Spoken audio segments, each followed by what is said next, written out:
Indian female is very racist.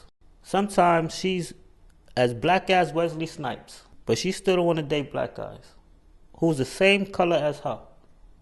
So that means she's only racist towards a black guy because of his race, because they got the same skin color. They both brown skin or dark skin. So she only hate black people because of their race.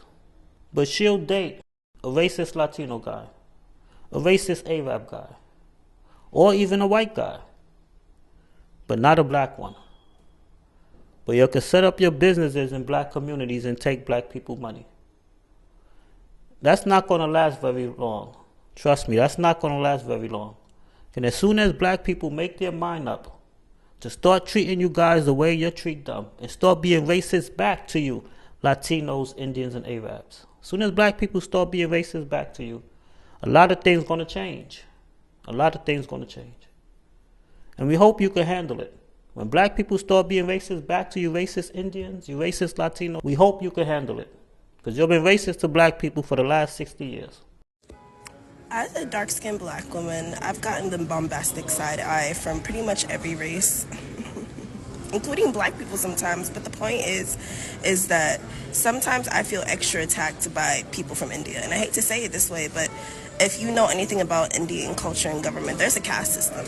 And the caste system deems darker-skinned Indians and black Indians as inferior to the whiter Indians because of, British imperialism, colonialism. Like, the British really did India dirty. And I'm not saying every Indian is like this, because there are really beautiful Indian people who know that they have African heritage. Like, the farther south you go in India, you'll see people that look like me. The Solomon Islands, the Andaman Islands, like, those are all black people. Sri Lanka, like, even some parts of North India, like, it is what it is. A new Kanye video? No. We're not black. How about that? We're not black. We're Indian. What are you looking at? Ning! Oh, hello. Yo, what are you wearing, bro? This is your people's uniform. Man, you really think my people really wear that? Your uncle does. Man. This guy's preying on my downfall. This guy's preying on my downfall. Oh, you're not black. You're an Indian. But Kanye said black people are Indian. Punjabi Wait, you're actually black? My mother told me and my siblings when we were young kids, before I remember it was when my older brother started secondary school. It was a big deal, my older brother going off to the big boy school. And my mum sat us down. She said, if you're ever in trouble out there in the real world, look for a black woman. My mum said this. My mum was raised in this country from the age of 6, the UK. She said, look for a black woman. She said, anywhere in the world, a black woman will help you. She was never wrong. But, it's incredible that my mother said that. And I don't know what my mum went through. But I remember seeing photos of my mum in school when she was in high school and stuff. And, she had loads of black friends and stuff. And they were all black women. Because my mum wasn't a pick-me. She only had female friends. And so she obviously felt some protection. And growing up for me, I noticed in my school, it was a very predominantly white school. The black teachers looked out for me. I had a black Jamaican teacher called Mrs. Forrester. She looked out for me. But even outside of school, when I started growing out my hair, it was a black woman that taught me how to look after my curls, what products to use. It was Dear black women, if you are trying to get validation from the people who are oppressing you, you are wasting your time. Every day on TikTok, black women are called aggressive, angry, bitter, strong, masculine. And now, I have nothing against this content creator, but I think it's very, it's ironic that when it's convenient for you, you are now telling that if your child is in danger, you have to look for a black woman.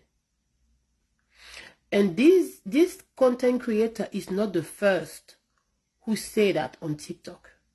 I have even heard white women saying the same, that, oh, if my child is in danger, he or she has to seek and look for a black woman. I'm trying to understand. Why would you want your child to get protected or to receive any type of help from a black woman, knowing that she is aggressive, she's angry, she's bitter, she is masculine? White women are supposed to be soft, feminine, and they have all the characteristics of the perfect, the ideal women. The real question is, why? Why you rather get protection from a black woman who is always angry, who is always aggressive, instead of having a white woman? White women are full of love. Why would you seek protection from a black woman who is aggressive and not from a white woman who is supposed to be loving and caring and nurturing? I'm intrigued. We spoke about who are the worst employers in South Africa, and it's not white people. We both kind of agreed. People in the comments agreed. And I thought, let me run this poll, because clearly we need to hear more voices. The other thing that inspired the poll is that I was approached by a social activist in the Durban area. I'm not going to mention his name because I don't want to give him that type of spotlight. But he was like, look, that clip that you and Nota did, it's trending on TikTok and it comes across as racist. Why would you guys think that Indians are the worst employers? So I ran the poll to kind of be like, look, this is what people said. You're right. We were wrong. But overwhelmingly, Indian employers and managers are deemed the worst in South Africa, with Indians being a minority of about 2 to 3% of the population. White people are about 8-9% of the population.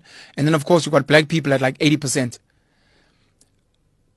If I criticize harshly black people, which I do all the time, if I criticize white people harshly, like the rest of us, all the time, we may speak about the coloreds and their violence and the drugs and the gangs.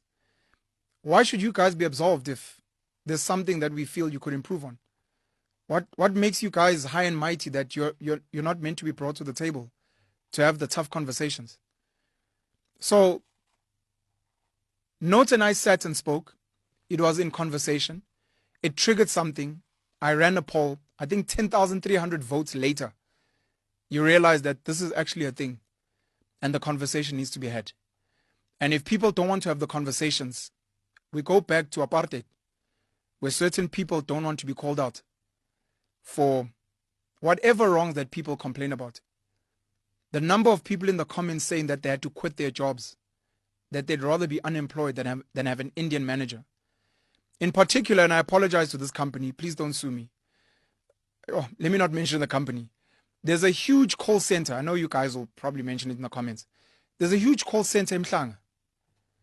And the amount of corporate abuse I've heard in that space has been atrocious. Call centers themselves are just like mini jails. I've had an Indian manager. We had some really rough moments together. I was kind of sad because I was like, I hope you're not playing into the stereotype.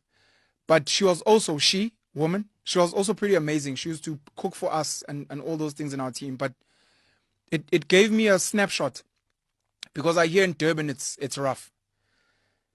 It's rough. But let's have the conversation. It's very, very important. All jokes aside, when y'all be asking me, like, I be live with shit, people comment, like, is my hair a wig? Is it a joke? Or, like, yeah, dead serious? Because it's like, this shit mine. I should be correcting me sometimes. Like, why I think, for me, I can't be black with this type of hair. Curly hair and shit. Why would it be a wig like Ice Spice? People stop asking me that dumb shit.